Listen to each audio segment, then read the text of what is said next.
কিছুতেই যেন থামানো যাচ্ছে না ইয়েমেনের হুতি বিদ্রোহীদের। কি ইসরায়েল কি যুক্তরাষ্ট্র, কাউকে তোয়াক্কা করছে না তারা। লোহিত সাগরের শত্রুদের নাকানি চোবানি খাইয়ে যাচ্ছে অনবরত।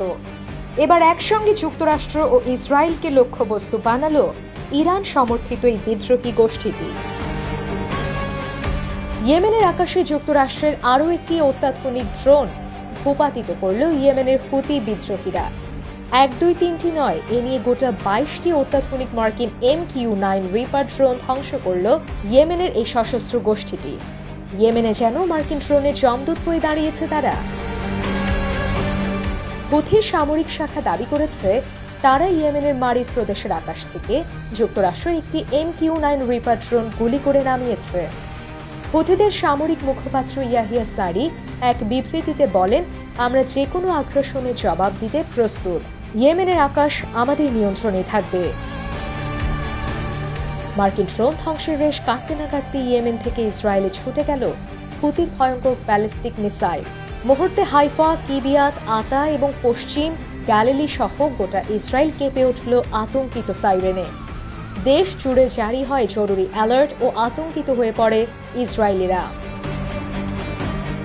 ইসরায়েলি সেনাবাহিনী IDF জানায়, ইসরায়েলের দক্ষিণাঞ্চল লক্ষ্য করে ব্যালিস্টিক মিসাইল নিক্ষেপ করে হুথি। ক্ষেপণাস্ত্রটি আয়রন ডোম দ্বারা প্রতিহত করা হয়েছে। মিসাইলটি বিস্ফোরিত হয় একটি খোলা মাঠে। তবে এতে কোনো প্রাণহানি না হলেও আতঙ্ক ছড়িয়ে পড়ে পুরো অঞ্চলে।